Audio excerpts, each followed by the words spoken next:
From blueprints to booming businesses, from groundbreaking to grand openings, this is Beyond the Blueprint. Join host Brad Howard as he takes you behind the scenes of growth and development in Mooresville, Lake Norman, and beyond. We're talking with the decision makers, the planners, the visionaries shaping our communities, giving exclusive insight into what happens before, during, and after projects that define our region. The future is being built right now. Let's go beyond the blueprint. Good afternoon. Thank you to those tuning in on the radio on 105.9 FM, 100.7 FM, 1400 AM, on social media, WSICnews.com, and on demand with the WSIC News app. This is Beyond the Blueprint, where we pull back the curtain on projects and developments shaping the future of Lake Norman. I'm your host, Brad Howard, and in every episode, we bring you inside conversations with the people driving growth in our communities, from town leaders and business owners to developers and visionaries. I've lived and worked in the region my entire life and witnessed the changes and growth firsthand. Our goal and our focus is helping people understand what happens beyond the blueprint, because our future is being built right now. Today's show goes beyond the blueprint in a conversation with Matt Gallagher with Blue Hill Development around home building and development in the Lake Norman region. Matt, we've known each other a long time. I'm sure a lot of our listeners may already know who you are and some of the projects you've done, but you're a fixture here. So who's Matt Gallagher? Yeah, so who am I? Gosh. Well, you know, if you met me in college, I did some stand-up comedy. Didn't go well. I did not know this. Yeah, it did not go well most of the time, but when there's a microphone in front of me, you never know what you might get. So this could be dangerous today. No, we are in trouble. Okay. No, so I left school in 2000 and got the opportunity to work in real estate development and new construction with Gandy Communities. And some people know two of their big projects in Cornelius, Oakhurst and Heritage Green, which were traditional neighborhood developments, mixed incomes, mixed uses, mixed housing. So I really cut my teeth on big projects. I was going to say that was not a small project. I mean, that was probably one of the larger subdivisions in this market at the time. Well, and in Cornelius, it was, believe it or not, the east side of the highway was Frontier. Right. In 1999. Right. But in 1999, was the Burkdale exit even there in Huntersville? It was there, but it was not what it is today. It was still a cow farm, yeah. I mean, it was a lot of farm. I think Burkdale Golf was only a couple years old. So some of the growth that we experienced, I mean, we could get on and off that exit pretty easily. Right. You know, unlike today where you sat for a while. But jumping into a large 125-acre community with townhomes, condos, single-family homes, retail, commercial like Oakhurst, you kind of get thrown in the deep end pretty quick. So I've been doing the same thing for 25 years, everywhere from on-site sales to a little bit of building to developing to finding opportunities, working with municipalities. And we've seen, I mean, like you, I haven't been here my whole life, but 25 years is a long time, and the growth is unbelievable. And some of that is just because it's a great place to live. Mm-hmm. I grew up in Philadelphia, outside of Philadelphia. And, you know, when we started having kids, my siblings were like, when are you going to move back? We can all raise our kids together. I said, I live in a resort town. Why would I ever come back to Philly? It's cold. It snows. Right? I know. I mean, my gosh, I can play golf 11 months out of the year, if not all 12. But it's a great place to live, and I think that's what's continued to attract development. Not without its challenges. You know, some of the things that we would get approved, 2000, 2004, you know, our northern towns and suburbs of Charlotte were eager to be those bedroom communities. Mm-hmm. They wanted the growth. They wanted people to say, call this home. I mean, think about it. When you were in Mooresville, it was Mooresville graded only, right? Mm-hmm. High school? Oh, yeah. So, South Iredale. South Iredale, okay. Right, there was no Lake Norman. So we had North Meck. And you had North Meck. And that was it. That was it, yeah. So when you get Hopewell, then you get Huff. I mean, you can see the growth just in two extra high schools. But it drove real estate values and prices. And in some cases, you know, our road infrastructure didn't keep up. And so then you got the anti-growth sentiment. So we've seen it all up here. Right. You know? So back to starting out, you know, how did you get here? You started out with Oakhurst let's before we jump on to other projects, let's focus on your timeline. I mean, the housing, the impact that you and your company's made, in the region over the years. It's interesting. Oakhurst is a perfect example of when you get a higher level of density over a mixed use of products. There were townhomes selling for $120,000 that today are $340,000, $350,000. Right.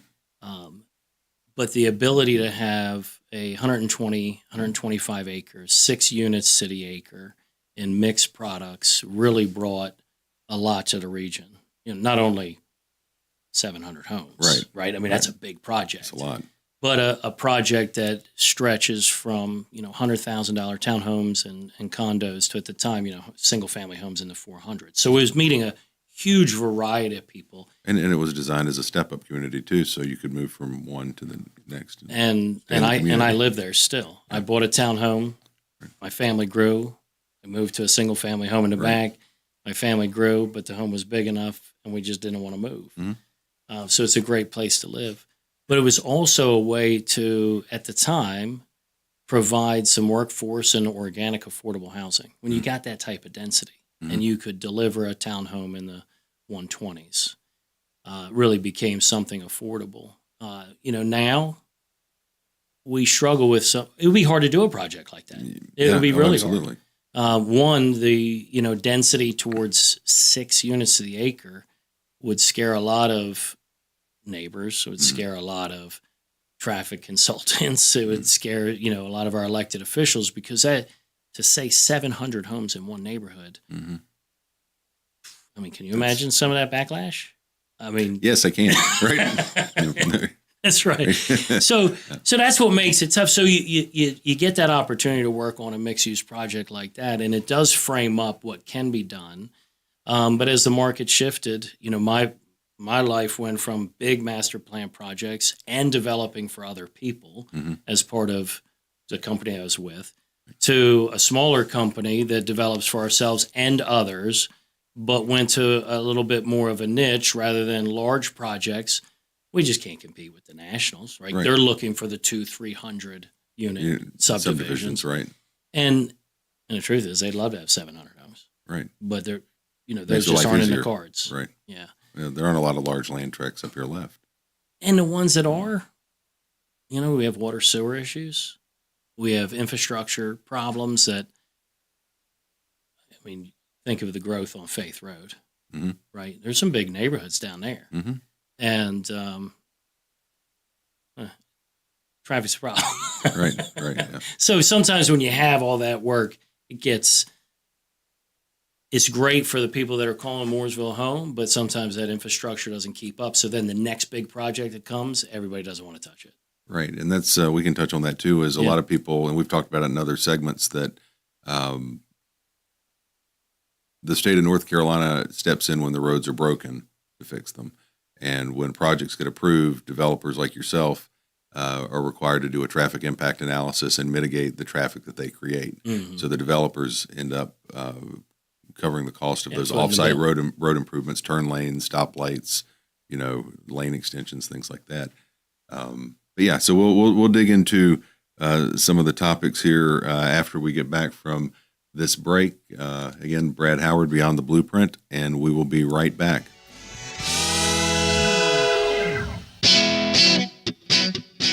And we're back with Beyond the Blueprint, and we're joined by Matt Gallagher with Blue Hill Development. And we were just talking about some of the impact that they've made in North Mecklenburg over the last 25 years. Yeah, wow, 25 we years. are getting old. And we're going to talk about some of the other projects that they've done as we go a little further north into Iredell County. And then we'll hit on some of the topics around, where are these people coming from? And then what are the issues? So go ahead. We'll keep the conversation going. Yeah. So, as we've expanded, I live in North Mecklenburg. It's easy to build relationships and want to do projects in your backyard. And so because you're their neighbor. I am their neighbor. And in one case. Wait, how is that? So when you develop the neighborhood that you still live in and you've lived in, do they knock on your door and say, oh, there was. What are you thinking? What did you do? There was definitely moments that there's times with, HOA budgets that would be underfunded, that they're like, hey, what are we going to get better pool hours or more lifeguards? Right. And you're like, I just want to sit by the pool. But I will tell you, there is a level of accountability that does increase when you want to develop in a community you live in. It's a lot different than somebody who swoops in and says, well, I love this opportunity, and corporates in California, corporates in... And I'm sure you get accused of that every time you go for a rezoning. Oh, you're coming from somewhere else. Absolutely. And then you go, well, actually, we're right here. And, probably the most nerve-wracking was when I did a small 27 townhome project right next to Oakhurst. Because these people that I was developing next to, their backyard rolled into our buffer and then into my new resident's backyard. And these are people that I'm going to see at the Harris Teeter. I'm going to see them at the pool. Like, it took the level of, like, we got to make this good. Yeah. Because if we mess up, like, they are going to knock on my door. Yeah. You like us. It's our backyard too. And right. And you take a different level of pride in what you do, I think, a lot of times. Well, and I think it's this too, is that you better deliver. We all know projects aren't going to go exactly as we dream and envision. And things are outside of your control. Oh, always. And so things take longer and they hit bumpy roads and, may not be exactly the way that we want it. But when you're in the neighborhood, you go, man, we've got to fix this. We've got to get this right. Even if it takes us 100 years to get it done, right, we're going to get it done. And that has helped us, like, as we look at opportunities. And my most recent one in Mooresville is, we're right down the road. Mooresville has become its own hub of job center, job creation. And Mooresville's it's actually an employment center. So which no longer a suburb. Yeah, and in the Great Recession of 2008 to 13, a big little bump in the road. Right. I was in graduate school, and every one of my projects had to do with the housing market. Right. Because I was in it. Right. And one of them, I studied what in the downturn there were townhome communities that continued to do well, and single family communities too, but particularly townhomes that were outside of kind of job employment centers or commercial hubs like Exit 25 or Exit 31. Right. They really struggled because in the recession, people said, "Give me closer to my daily necessities and to my job centers," and they had opportunities. And we had a project that was way out, actually near the new Hopewell, which we thought was going to be great. But it ended up being like 5 miles from Exit 23. Right. No grocery, no restaurants. And it really struggled. But yet Oakhurst, right a mile away from Exit 25, continued to sell. Yep.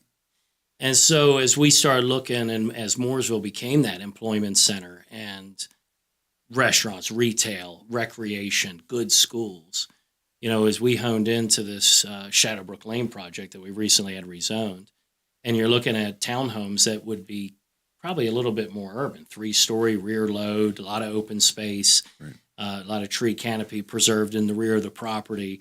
But you look at that and you go, this is not urban, yet it has all the daily necessities right there on the corner of Williamson and Brawley. And so you say, well, wait a second, this is within that 1.5 to 2 miles of activity node. And that's really, as people are coming and drawn, the old adage, they used to drive till they qualify. Right. We don't want to do that. Right. Like I do, if my kid needs Benadryl, I would like to run out and get the Benadryl. Right. And so we have really concentrated on, instead of being a pioneer and going farther north, deeper into the country, to say, where are those pockets that people coming from other parts of the country want to be? And let's find opportunities to create smaller communities, something in that 40 to 60 home range that still feels, big enough to manage, right. An HOA is not overly expensive, but it's still a community. It still has that feel, and it's in a location that people want to live in. Very good. Well, let's talk about that. We talked earlier offline before we got on the air about the population influx. So being in the world that you are, what do you see? Where are they come? Where are the people coming from? Are they moving just from Charlotte up here? Are they moving from California, New York? What do you see in this market? What price points do you see? Yeah, I mean, we're we fluctuate in that plus or minus 500,000 right now. We are looking at a project, and Cornelia said it'll push higher than that. And part of that is the demand from other parts of the country. 900,000 is not that expensive in the Northeast, California, Seattle. I mean, it's just not that expensive. So they come here, they see our inventory, the little bit that is available, And they say, I'll take it. and they say they'll take it, right? Yeah, and COVID shifted things. Right. There's people that are buying that live here because their world has become more remote. And so they're choosing a quality of life and a lifestyle to move here over maybe the Northeast, because they can be remote more than what it once was. Yeah, Zoom and Teams and all these other apps changed the world. Which is great. Yeah. It's great. We're not going to give them back, right? That's right. But when the Business Journal reports that we had 61,000, I think, if I remember it correctly, to the greater metro last year, 61,000 people. 61,000 people. And the metro is big, right? So It's not just our little section of Lake Norman, but that's a lot of people that are coming. That's 118 a day, they said. Yeah. And so they got to live somewhere. They got to live somewhere. The kids have to go to school. I mean, it's a trickle down effect. And what's tough is when we look at, we got this question asked to us usually every rezoning is, how does this affect the school capacity? You mentioned the traffic impact analysis. A lot of our communities are small enough, the acreage is small enough that we're not triggering traffic impact analysis. We're just not that many homes. But it's the number one thing on all the residents they want to know. Right. How many cars are you putting on the road when I want to go to work? And number two, how many seats are going to be taken in my kid's school that overcrowds it? And the hard thing you want to say as a developer is we don't do anything about schools. We contribute to the tax base, which then contributes to growing schools, but that's the school district's responsibility. That's hard to say to people, right? When you're going to make it overcrowded. Right. But people look, it's a great place to live. It's an attractive place to live, not just from climate, but cost of living compared to a lot of other places in the country. I mean, even as expensive as Davidson is, I saw a statistic the other day on a salary search that said they consider Davidson 3% below the national median average and averages, median and average. Really? And I'm like, as expensive as Davidson is? And they said, yeah, but look at what it takes to buy a home in like Davidson versus San Francisco, New York, D.C. I mean, it was $50,000-$60,000 per year lower. Wow. And now they're not buying the nicest house I've ever run. Right. But that's a pretty big swing. So, when people find that attractive, and Charlotte's done a nice job, credit to, Carol Gray back in the day at the, you better take another sip of that water. Carol Gray at the Chamber of Commerce really making us a financial hub, and, now more tech and, Atrium expanding. I mean, it's a great place to live. So it's attractive. And it doesn't hurt on a day like today where it's 70 and fantastic. I know. It's a beautiful day. That's right. So, but on that same note, talking about the anti-growth sentiment. Yeah, look, we've all experienced this. I live in a neighborhood or I live in a community, and I chose this neighborhood, or I chose to live in this town because I loved the way that it felt when I showed up. And then it starts to change. And it's not maybe what I fell in love with, or it doesn't have the wide open spaces that it once had. I know where you grew up, and the peninsula, the Langtree and the Brawley Peninsula are, I was going to say, was it even paved? No. So, the change that you've experienced, somebody said, I've settled and I had nobody around me off the Brawley Peninsula. And now I have everybody around me. That's a tough thing to say. I fell in love for this reason, and it's no longer this. And so the sentiment can be often that you hear from the public is, that's enough. Let's preserve and fill in the blank, because everybody's preservation might be a little bit different. Right. I'm obviously biased to development, so I see something new going on, like the Atrium Hospital in between exit 25 and 28. And I think convenience, Mhm. and quality of life, and other people think traffic. Right. Okay, Which is right, which is wrong. that's So, right. That's right. But yeah, so no, that's the anti-growth side is something that we have to be sensitive to, is everybody's opinion. But And our again, elected officials as well, right? right, They have to balance the need for growth because people are attracted to their communities with the preservation of what made their community great in the first place. right, And that's a balancing act. it is. I'm not envious of that job. Nor am I. But yeah, so we're going to take a break here, and we'll come right back, and we'll start talking more in detail about the home buyer side versus the developer side, and some of the outside influences that we have no control over. So again, this is Brad Howard, Beyond the Blueprint, with Matt Gallagher, and we will be right back.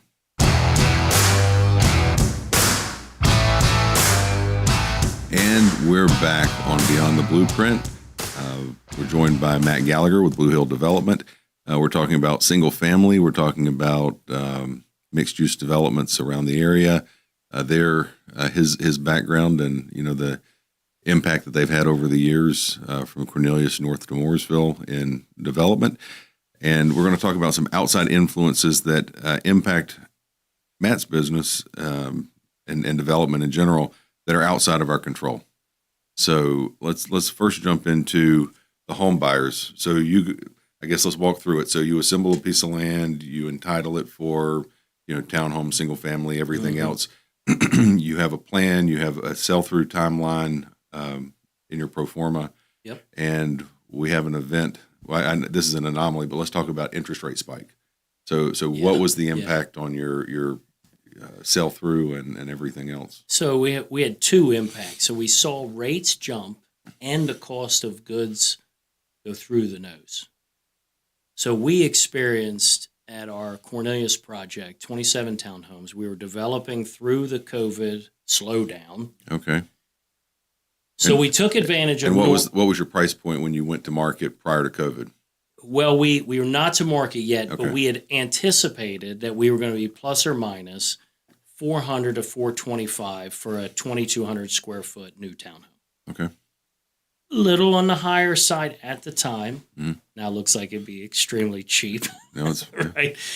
So we come out, we have lots on the ground, we start building our first homes, and we have this rapid lumber increase, which could you imagine buying something and somebody tell you, we'll let you know how much it costs when it shows up, and you say, okay. But that's what we were doing. You had to, or you didn't get the lumber. Or you didn't get the lumber. Right. So we saw this rapid price increase. So rather than starting our homes, which we thought were four and a quarter, we ended up starting, our start price was more like $495 with a delivery price really in the low fives. So we saw a huge jump in price, and that hit us. We saw some increases in development costs, but most of it was in the construction cost, just really expensive. Right. So, but people were still buying because they were getting rates at 3%. Then as 22 came around, they creeped up a little bit. And then all of a sudden, over a year, they went from 4 to 7. Totally out of their control. But we had the same house that would have been 500. The next year was 550. Mm-hmm. And the rate went from 4 to 7. So, our buyer pool completely changed. Right, because the payment doubled. The payment doubled. The amount of down payment was, probably saying, well, in order for me to afford it, I need to come up with some more money. And our estimate was to be able to get principal, interest, tax, insurance, and homeowners dues in 22 versus what it was in 23. The payment went up $1,100 a month. Same house. As a percentage, what was that percentage? By percentage, that's went from 2,500 to 3,600. So it's a third of a payment. A third of the total payment. Well, think of it this way. If the bank, and I'm going to, let's just use somewhat round numbers. If the bank says that we'll loan you 30% of your gross income towards your housing payment, and the housing payment just went up a third, then roughly your income needs to go up a third. Right? But we actually looked at it and said, somebody would have to afford this townhouse. their income would have gone up $44,000 year over year. Mm-hmm. And I don't know about you, but a lot of W-2 employees did not experience a salary increase of $44,000. Right. So what you saw is people that were looking a little bit higher previously coming down to our price point, but the people previously that were coming up were just shut out. Right. And they had to look elsewhere because they weren't not even at 500 anymore. They were sliding down to 420, and their choices became very limited. Mm-hmm. And there's been this hope that interest rates are going to drop and they're going to get back to, I mean, do you think they ever get to 3 again? Probably no. not. Do you think we get to 4? It was too low. Doubtful. Yeah. You know, I think we could hope for something in the 5s, and I think it would be a pretty robust market. Mm-hmm. I mean, out of curiosity, what was your rate on your first house? You remember? 6 or 7%. Mine was 8.5. Oh no! It was. No, it was almost 8. You're right. I'm sorry. So, but at the time when I bought, it was 2000, and rates were 8.5, and the builders everywhere were offering these 2-1 buy downs, which is what we're seeing again.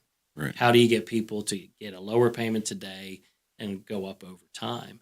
And so incentives with builders have changed, that we're going to help buy down interest rates. And you've probably seen the billboards and the advertisements from the big boys that have in-house mortgage companies, 499. They are probably putting a fortune to get it to 499. Yeah. But we're struggling with that because what we're not seeing, even if rates slip, we haven't seen, lumber's not dropping.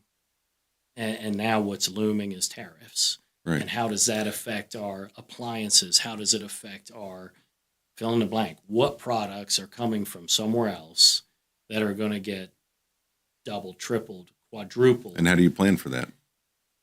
And unfortunately, what you're seeing in builder contracts, which is favorable to the builder and not favorable to the buyer, are clauses like there were with the lumber clause in COVID, which says, we're going to contract with you today at X.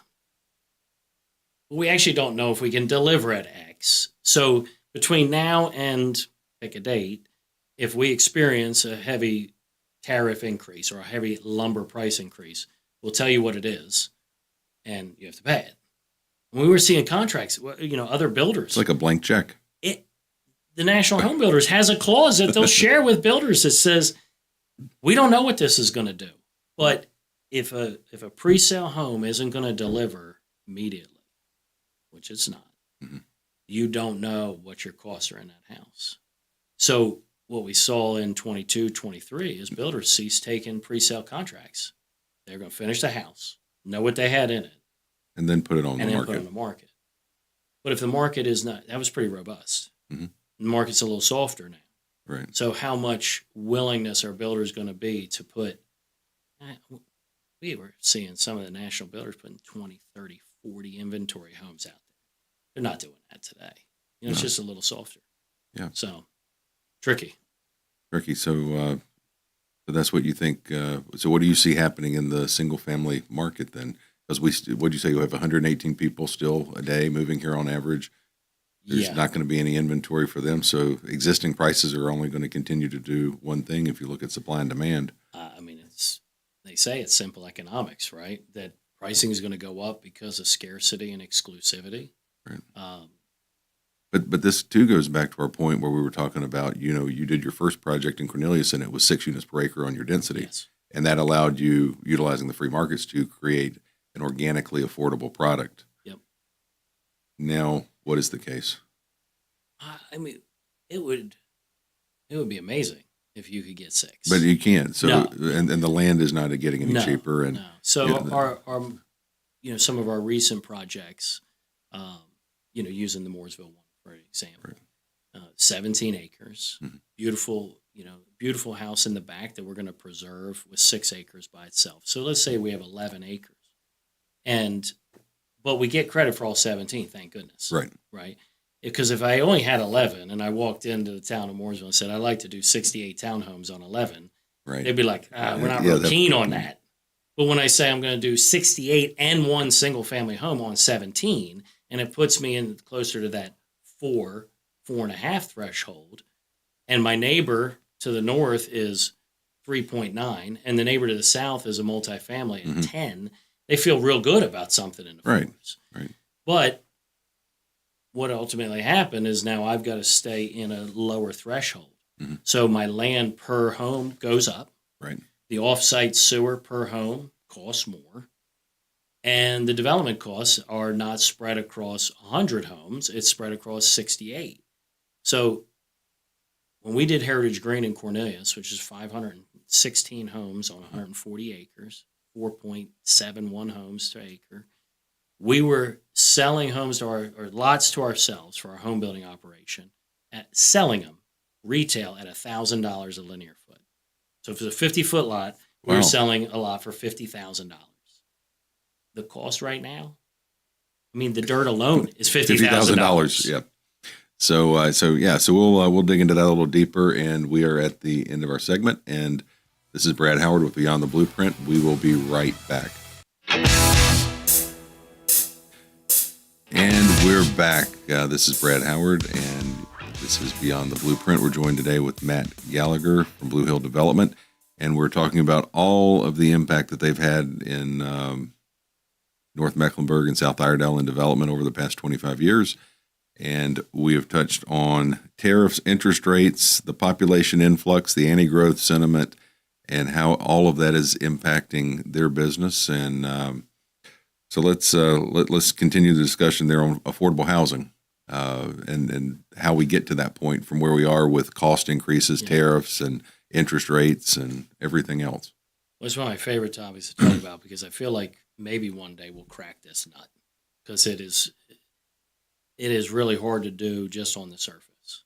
And as you know, in the group that we're a part of, a lot of conversation around affordable housing. A lot of people don't want to participate in it. Just getting outside the box, trying to find the solution. Something. And what we're finding is that when you have acreage that doesn't maximize density, whether it's traffic impacts, school impacts, anti-growth sentiment, buffer requirements, open space requirements, all the different things that through ordinances impact the usable land. So if we were at 6, but we get 4, but the land seller doesn't want less. The site contractors, concrete's concrete, asphalt's asphalt, pipe is pipe. Yep. Some of this is commodities, right? And so the better labor or the faster somebody can go or the better, cheaper money you can borrow really helps your project. And so we're looking at development costs that they're just prohibitive to affordable housing. The building costs themselves, it's tough. But as we look at different opportunities to do it, there's groups like the Lake Norman CDC that is looking at rental assistance and preserving affordable housing that's already in our community. Davidson has a different model. They are looking for participation from the developer to either put it on the ground or to contribute to their affordable housing program. It's a condition of rezoning, so you have to participate. But they found that a lot of times developers were just willing to write a check instead of actually building the units. So they have recently incentivized builders to say, if you put one on the ground, we'll give you credit for another one that you're obligated to do. So in my Davidson project, we have 7 affordable units. If we end up building 3, we'll get credit for 3. And then the math actually starts to make sense for us.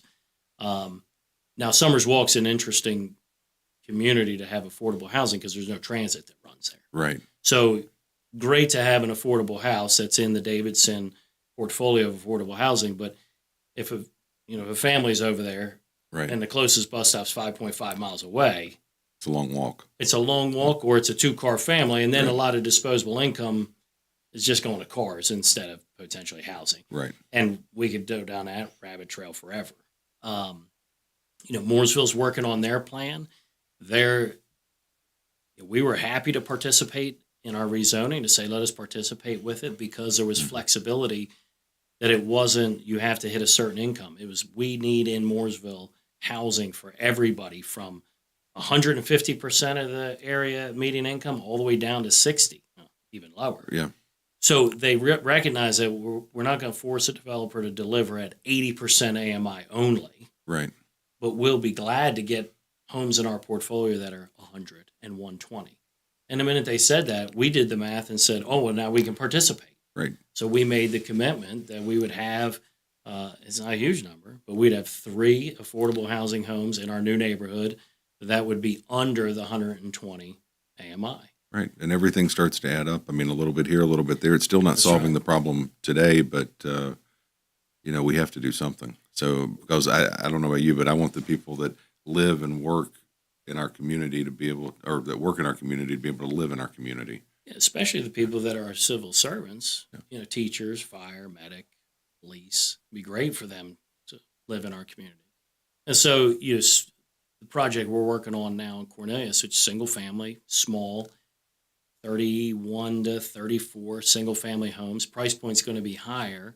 We would probably look to, rather than trying to figure out how to get a half a home or a third of a home, we would probably look to partner with someone like the Lake Norman CDC to say, how can we contribute to North Mecklenburg, South Iredell affordable housing programs, whether through rental assistance, critical home repairs. It would make sense for us as a developer to do better on the project and then make a contribution. Right. To let them then do what they do best and help the people that are in need critically or just rental assistance so they can stay in the community. Because I don't know if just government and just developers can solve the problem, but maybe developer, nonprofit, and government, the 3-legged stool has a chance. Yeah. Maybe. Yeah. So anything, like I said, outside the box, I know you're sitting in the groups, we're sitting in the groups trying to solve this, and everybody's got ideas, but there has to be somebody that's figuring this out somewhere. Well, and it is tricky because the builders that can build the most efficiently are publicly traded national home builders. Right. And they have to make a profit. And sometimes this affordable housing just looks so upside down that they'll just say, can't participate. And that's mostly because they have a different balance sheet than the rest of us. Yeah, that's right. That's right. And a different guy at the top. All right. So on affordable housing and government participation, let's talk about another project, which is probably where we probably really first started to get to know each other. I think we put the dates down here, back in 2003, over 20 years ago. You were working on, was it Eastfield Station? Eastfield Station. We had that was on the Red Line. It was in North Charlotte, and it was one of the green fields. Meaning nothing is there. There was nothing there. The projected Red Line route along the Norfolk Southern Line was going to have a stop in the Eastfield Road, Hucks Road stop, and we were in the process of rezoning that and active in the Red Line conversation, which was hot in 2003. Right. And then hot in 2007. And then hot again in, what was it, 11? 2011, and hot in 2013, and hot again. And so we've seen this roller coaster with transit and what it could do. But at the time, we saw the opportunity to, go density in greenfields. Up and down that corridor. And it just didn't come off. And here we are again. And we have the opportunity to maybe make Charlotte a big boy city with a 5-spoke transit system, So what are your thoughts on that? I know because we've had several different commissioners from different towns on, and some towns have different opinions than others. And I think for me, one, I'm a train advocate because I think it just provides another mode in and out of employment centers and job centers. But I also like it for the cultural and entertainment value. And that is, as we have opportunities in Charlotte for basketball and football and MLS and shows at Blumenthal and Belk, that it becomes an experience. And I am speaking from experience because I grew up in Philadelphia that had a train system that I don't know if we'd do this today, right. But at 12 years old, my mom would put me on the train and I'd meet my dad on the platform in downtown Philly and we'd go to a Sixers game. Right. That was way more memorable than the games that we would somehow drive down to park, walk across the street, go to the game. Right. The ability to take your family on the train, go to an event, come home, not have to worry about parking or traffic. I mean, there's just a lot of benefits to it. But it also is just a great way to move people. Mm-hmm. And as we get, I mean, I don't know about you, but I was coming up to the city to meet you today. Mm-hmm. And I mean, it's 2:30 in the afternoon, and traffic is stacked up at like mile marker 21 as far as the eye could see. Yep. And it's every single day. So I think we need all the spokes to be working. And I think with the transit tax, I know it's not a choice. You got to pay it. If they pass it, you got to pay it. But it can also be used for roads and other things. And that's why I like it. And I think we get and it's the at the local community gets the decision. In Cornelius, where I live, you know, a lot of ancillary roads need some help that have been unable to get the DOT dollars because it just hasn't hit priority. I know you're the same in Mooresville. I mean, just run the list of roads that could use some help that are just not on the top priority list. Yeah, and a few weeks ago we had Bill Thunberg on, and we were talking about all of the STIP projects that have been delayed and the reprioritization.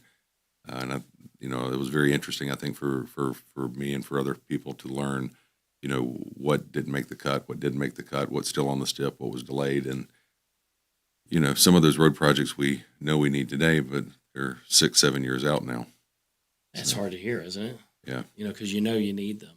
Right. And I think it's just, I love choices and non-essentials. Right. So if I have the choice to ride the train, great. If, you know, micro transit gives me that last mile, that it'll pick me up at my house and drop me off at a train station, great. I'd love it. All right. Well, very good. Well, let's wrap up on the things that you wanted to cover and that we talked about earlier, and just make sure if I leave anything out. So we talked about the population influx, the growth sentiment, anti-growth sentiment. We talked about things that impacted us that are outside of our control, like interest rates and tariffs. And in the last minute here of our segment, what do you see as the biggest challenge facing you as a developer this year? Well, we said it earlier. There's not large tracts of land. So you're being creative. There are smaller pockets. Those pockets have neighbors that haven't had neighbors. And the municipalities are going to weigh, they're going to be in that balancing act. And it's the hardest thing for us is we're going to spend a lot of money moving a project forward in the hopes that we get a yes. And so you're balancing that spend for a yes while your elected officials are balancing the need for housing against we're pretty crowded. Right. And that's tough. It is. It is. Tough. So, they have a hard job. So on that, thank you, everyone, for joining us today. Thank you, Matt. You bet. Thanks for having me. Absolutely. And you're welcome on anytime. This is Brad Howard, Beyond the Blueprint, and we will see you next Friday at 3.